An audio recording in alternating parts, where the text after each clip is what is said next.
Okay, welcome back. In this video, we're going to talk about perception. Particularly, we're going to talk about depth perception, motion perception, visual illusions, and controversial topics in perception.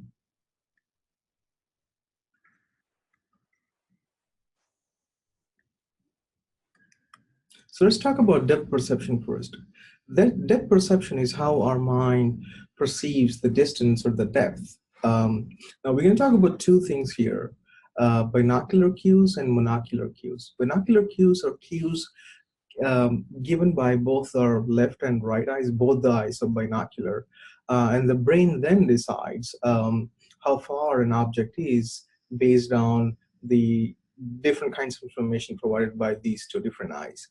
Then we'll talk about monocular cues, where individual eye actually provides enough information to actually perceive the depth or the distance.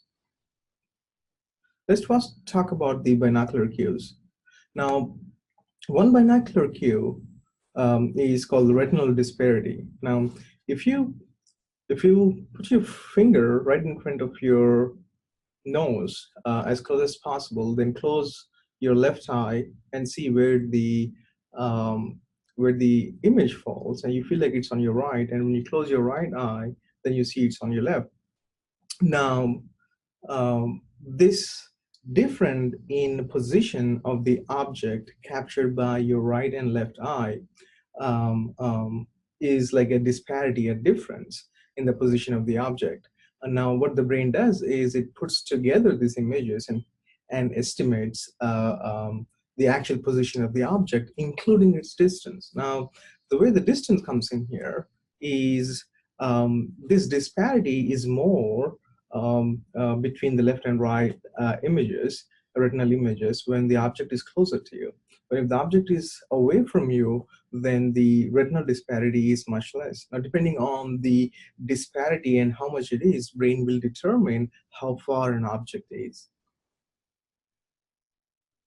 Now, another binocular cue is called convergence. Convergence is the pressure that's built on your eyes when an object is at a different position from you. For example, if you're looking at an object that is too close to you, then both your eyes have feel tensed. Then if you move the object away from you, there is not so much tension in your eyes. Now, depending on how tense your eyes feel, your brain will determine if the object is closer or away from you. And that's called convergence. Now, when it comes to monocular cues, where information provided by a single eye is sufficient for the brain to determine the depth of the object or the distance of the object. And there are several monocular cues, and we can talk about each one of these. First, let's talk about the relative size.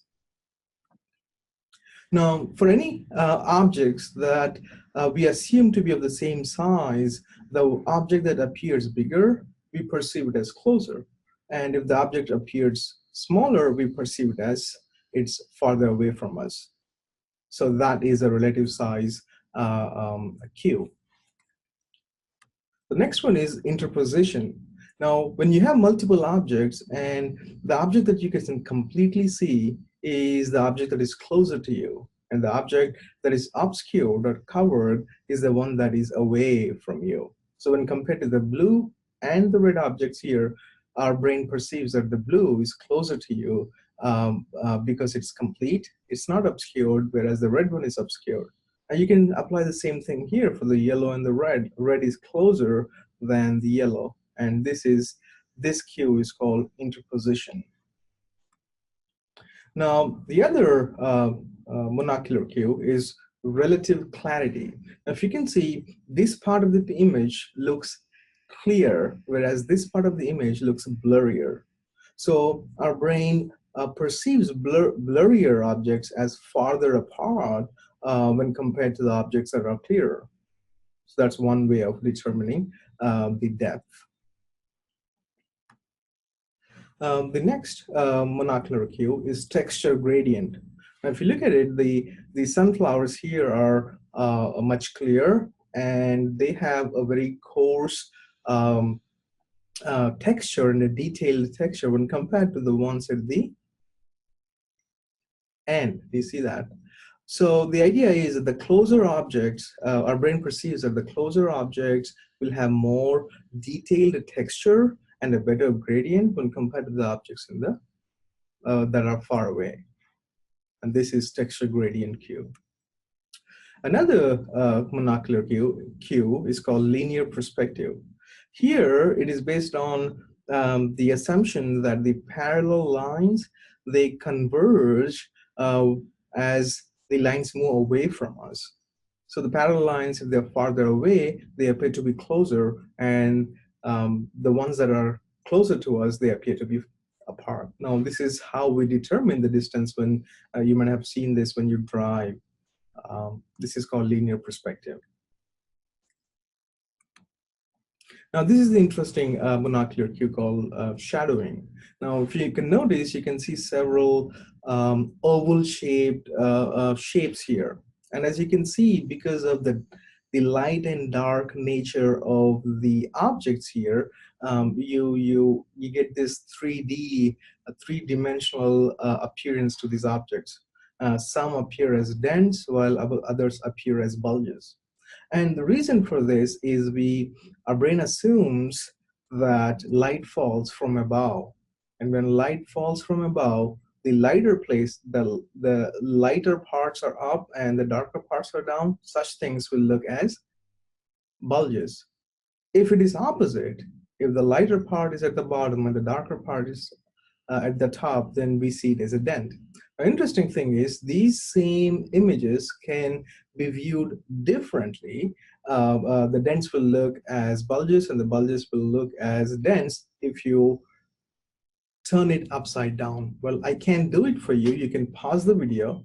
Then if you have a laptop, you can maybe turn it upside down, then you'll see that the bulges will appear as dents and the dents as bulges. Now, that was about depth perception. Now, let's move on to the next topic called motion perception.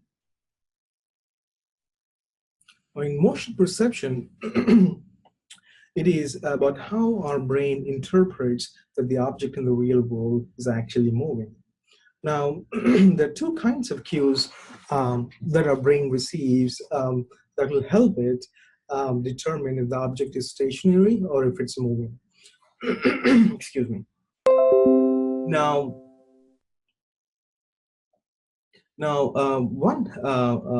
one cue is the path of the image itself. Now, what it means is that when an object is moving, the image of that object on your retina also moves across the retina. If it's here, maybe the image is found here on the retina. When it moves, the image of it also moves on the retina.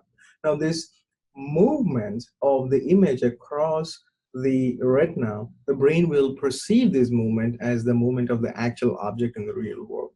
Now, this is one explanation or one way how our brain interprets movement or motion. Another perspective, another cue is through the changing size of an object. Now, if you remember when you're driving and you see some cars that are closer to you and others that are far away from you, in other words, the way you know it is closer to you is the car looks bigger if it's closer to you, and the car looks smaller if it's away from you. Now, this relative size and the change in size of the object will also act as a cue for the brain to determine if it's closer or away, and if it's moving or if it's becoming bigger, then it's more likely that it's coming close to you, and if it's becoming smaller, then it's more likely that it's moving away from you. Now, next we'll talk about visual illusions. Now, let's look at the first illusion called the Mueller's illusion. Now, Mueller's illusion is when it seems like the same sized lines here at the center, they appear of different lengths, right? This looks longer, larger than the one on the left. Now, this applies, and this can also be observed in another example here, and I'm going to show you this. Yes, so before we talk about why they look, why this one here, this line looks longer or bigger than the one here,